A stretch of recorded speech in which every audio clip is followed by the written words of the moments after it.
আমি যেটো অনুমান কৰিছো গতিকে এইবাৰ এটা হিষ্টৰিক মেন্ডেট এটা ঐতিহাসিক এটা মানে ভোটদান যেটো কোৱা হয় বিজেপি বা এনডিএৰ পক্ষত অহাৰ এটা আমি যেটো আপোনালোকে কাৰোবাক কেতিয়াবা এইটো অপিনিয়ন পোল কয় এক্সিট পোল কয় কিবা কয় যি কয় সংবাদ মাধ্যমে কিন্তু আমি যেটো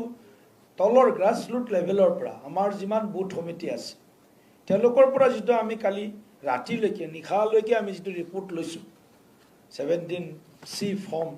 যিখন আমি সংগ্ৰহ কৰিছো এই 17C ফৰ্মৰ জৰিয়তে ভাৰতীয় জনতা পাৰ্টি এনডিএ মিত্ৰজোঁটে এইবাৰ ঐতিহাসিকভাৱে ৰাইজৰ আশীৰ্বাদ পোৱা যেন আমাৰ অনুভৱ হৈছে জনতা জনাৰ্দনক আমি সদায় শ্ৰদ্ধা কৰি চলিছো সদায় তেওঁলোকৰ সন্মুখত বিনয়ীভাৱে ৰাইজৰ সেৱাৰ হকে আমি কাম কৰি আছো দলে গতিকে সেৱাই সংগঠন আমাৰ মূল মন্ত্ৰ গতিকে আমি ভাবো ৰাইজে কালি এটা উচিত সময় উপযোগী আৰু পৰিপক্ক এটা সিদ্ধান্ত দিছে মনিতা যেটো আমি সদায় কিছু কথাত আমি উদাহৰণ দিওঁ সঁচা সঁচি in letter and spirit in true sense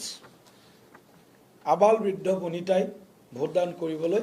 এইবাৰ ওলাই আহিছে আমি এইবাৰৰ এই নিৰ্বাচনৰ যি ভোটাৰ যেটো আমাৰ এজ ওয়াইজ যেটো ভোটাৰ আছিল বয়স অনুসৰি যে ভোটাৰ আছিল তাৰ ভিতৰত আটাইতকৈ গুৰুত্বপূৰ্ণ ভূমিকা আমাৰ ইয়ং জেনেৰেশ্যনৰ আছিল ডেকা প্ৰজন্ম আমাৰ যুৱ প্ৰজন্মৰ ভোটাৰ আছিলে 30 বছৰৰ তলৰ ভোটাৰ আছিলে প্ৰায় 72 লাখ 72 লাখ গতিকে এই 72 লাখ ভোটাৰ প্ৰথমবাৰ ভোট দিয়া ভোটাৰৰ প্ৰায় 7 লাখৰ ওচৰা ওচৰি ফাৰ্ষ্ট টাইম যিসকলে ভোট দিবৰ কাৰণে এইবাৰ সুযোগ পাইছে 18 ইয়াৰ্ছ এটেইন কৰিছে যিসকলে তেনেকুৱা প্ৰায় 7 লক্ষাধিক ভোটাৰে প্ৰথমবাৰ ভোট দিছে আৰু সৰ্বমুঠ 30 বছৰৰ তলৰ যিসকল আমি যাক যুৱা বুলি হয়তো as per national youth policy 20 years 9 years up to হেতু ধৰা হয় এটো নেশ্যনেল ইউথ পলিচিত ইয়ং বা ইউথ হিচাপে গতিকে এই তেনেকুৱা ভোটাৰ 72 লাখ যিসকলে কালি অতি উৎসাহেৰে ভোটদান কৰিছে গতিকে সেই যুৱ প্ৰজন্মৰ মৰমৰ মোৰ কনিষ্ঠ ভাতৃ ভগ্নীসকললৈকেও মই ধন্যবাদ জ্ঞাপন কৰিছো বিশেষভাৱে আৰু ধন্যবাদ জ্ঞাপন কৰিছো আই মাতৃ নাৰী শক্তিলৈকে অসমৰ ইতিহাসত ইমান উৎসাহত আই মাতৃ নাৰী শক্তিয়ে এনেদৰে ভোট দিবলৈ ওলাই অহাটো নিশ্চিতভাৱে নাৰী সবলীকৰণ বা মহিলা শক্তিয়ে সম্পূৰ্ণ গণতান্ত্ৰিক ব্যৱস্থাটোত এটা শক্তিশালী অংশীদাৰিত্ব লোৱাটো এই নিৰ্বাচনৰ আন এটা গুৰুত্বপূৰ্ণ দিশ গতিকে মহিলা শক্তিয়ে যি ধৰণে ওলাই আহি ভোটদান কৰিছে সেই বিষয়টো অত্যন্ত এই নিৰ্বাচনৰ এটা গুৰুত্বপূৰ্ণ মই ভাবো এটা দিশ গতিকে আই মাতৃ মহিলা শক্তি ভাতৃ ভগ্নী বিশেষকৈ বাইদেউ ভগিনীসকল সকলোকে মই মোৰ ফালৰ পৰা আৰু এবাৰ তেখেতসকলক আন্তৰিক ধন্যবাদ কৃতজ্ঞতা জ্ঞাপন কৰিছো এবাৰ দেখা গৈছে জ্যেষ্ঠ নাগৰিকসকলেও ভোট দিবলৈ ওলাই আহিছে যিসকল সিনিয়ৰ সিটিজেন্স 85 ইয়াৰ্ছৰ ওপৰৰ যিসকল ভোটাৰ আছিল তেওঁলোকেতো বাৰু নিৰ্বাচন আয়োগে নিজে গৈ ঘৰত ভোট গ্ৰহণ কৰিছে কিন্তু তেনেকৈ 85 ইয়াৰ্ছ তলত 60 ইয়াৰ্ছ এবভ যিসকল সিনিয়ৰ সিটিজেন্স তেওঁলোকে এইবাৰ মুক্ত মনেৰে এইবাৰ গণতান্ত্ৰিক উৎসৱটোত বিশেষভাৱে অংশগ্ৰহণ কৰিছে গতিকে মই সেই সকল জ্যেষ্ঠ নাগৰিককো মই আন্তৰিকতাৰে মই শ্ৰদ্ধা জনাইছো আৰু বিজেপিৰ তৰফৰ পৰা তেখেতসকলৰ মই কৃতজ্ঞতা জ্ঞাপন কৰিছো আমি সকলোৱে জানো যে এই নিৰ্বাচনত সামগ্ৰিকভাৱে ভাৰতীয় জনতা পাৰ্টি এনডিএ যি ফলাফল আমি পাম বুলি আমাৰ সম্পূৰ্ণ নিৰ্বাচন প্ৰচাৰ অভিযান বা নিৰ্বাচনৰ প্ৰস্তুতি কৰিছিলোঁ, আমি ভবাতকৈও অঞ্চলে অঞ্চলে ৰাইজে ব্যাপক উৎসাহ দেখুৱাৰ পৰিণামস্বৰূপে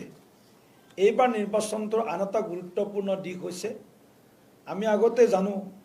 যে চেঙাত 98% ভোট হ'ব, দলগাঁৱত 96%, 97% ভোট হ'ব, এইটো আমি সকলোৱে জানিছিলোঁ। কিন্তু নলবাৰী বা টিহুত নেয়াৰ এবাউট 90% ভোট হ'ব, এইটো বহুতে দেখা নাছিলে।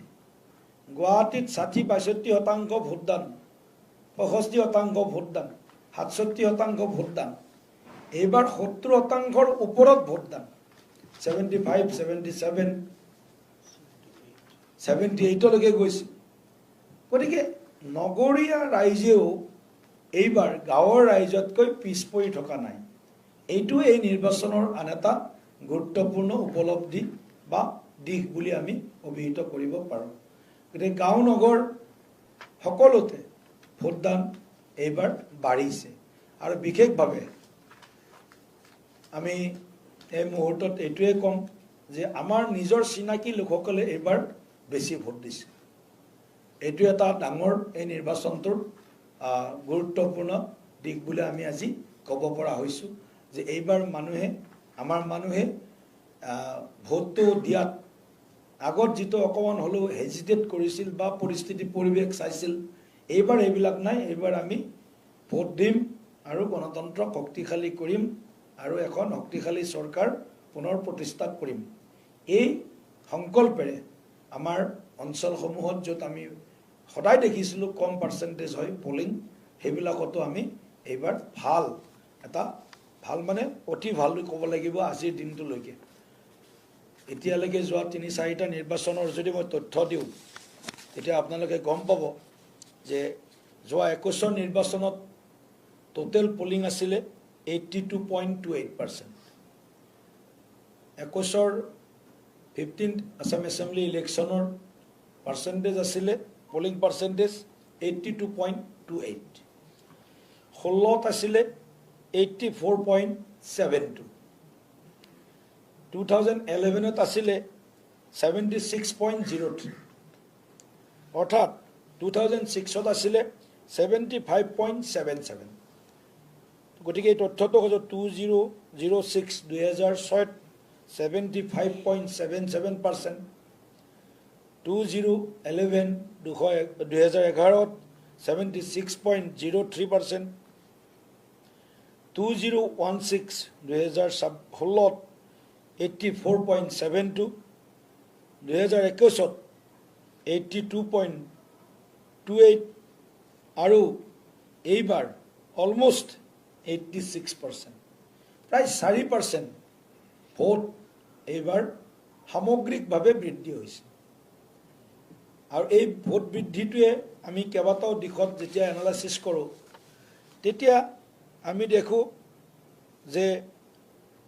নিৰ্বাচনৰ সময়ত বা ভোটদানৰ পিছত আসন কিমান জিকিব, কিমানত জিকাৰ সম্ভাৱনা আছে, সেইটোতো মানে ইয়াৰ এটা ইম্পেক্ট পেলায়, এটা প্ৰভাৱ পেলায়। গতিকে সেইটো কাৰণে এইবাৰ যিটো আমাৰ 86% অভাৰঅল পাৰ্চেণ্টেজ হৈছে, মই ভাবিছোঁ এইবাৰ 25খন আসন কমেও এইবাৰ এটা পজিটিভ দিশত 25+ হোৱাৰ সম্ভাৱনা আছে NDA মিত্ৰজোঁটত। গতিকে সামগ্ৰিকভাৱে মানে বৃদ্ধি মানে নহয়, মানে প্ৰভাৱিত কৰিব। মই এইটো কোৱা নাই যে এতিয়া NDA যিমান আছিল তাৰ ওপৰত আৰু 25খন পাব, কিন্তু 25খন আসনত য'ত ক'ৰবাত কম ভোটত হাৰিছিলোঁ তাত হয়তো বেছি ভোটত এইবাৰ জিকি যাম, ক'ৰবাত অলপ ভোটত জিকিছিলোঁ এইবাৰ বহুত বেছি ভোটত জিকি যাম। এনেকুৱা ধৰণৰ 25খন আসনত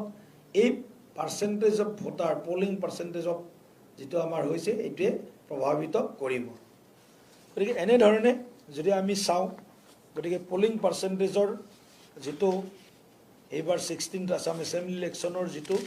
টাৰ্ণ আউট, এইটো অসমৰ ৰাজনৈতিক ইতিহাসত বা ভাৰতৰ ৰাজনৈতিক ইতিহাসত এটা অন্যতম লেখত ল'বলগীয়া বিষয়। আমি সকলোৱে জানো যে 126টা সিটৰ ভিতৰত ভাৰতীয় জনতা পাৰ্টিয়ে 90টা সিটত প্ৰতিদ্বন্দ্বিতা কৰিছিল আৰু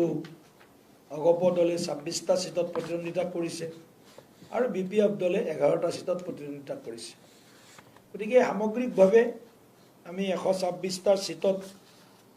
কোনো এটা সিটতেই আমি হাফ হাৰ্টেডলি প্ৰয়াস কৰা নাই। য'ত খেলিছোঁ, জিকাৰ সম্ভাৱনা থকাত যিমান শক্তি প্ৰয়োগ কৰিছোঁ, য'ত চেলেঞ্জ আছে, য'ত ফাইট আছে, তাতো আমি আমাৰ শক্তি আৰু সামৰ্থ্য কম হ'বলৈ দিয়া নাই। যথোচিত আমাৰ শক্তি সামৰ্থ্যৰে সাংগঠনিক আমাৰ যি শক্তি বা ৰাজনৈতিক যি পৰিৱেশ, সেই পৰিৱেশতো আমি আমাৰ দল BJP হওক, NDA হওক, অন্য পাৰ্টি হওক, সকলোৱে পূৰা প্ৰয়াস কৰিছে, সম্পূৰ্ণ চেষ্টা কৰিছে, জোৰ লগাইছে যাতে আমাৰ প্ৰক্ষেপিত প্ৰাৰ্থীসকল, NDA প্ৰাৰ্থীসকল প্ৰতিটো সমষ্টিৰ পৰা ৰাইজৰ আশীৰ্বাদ পাব পাৰে আৰু জিকি আহিব পাৰে। আৰু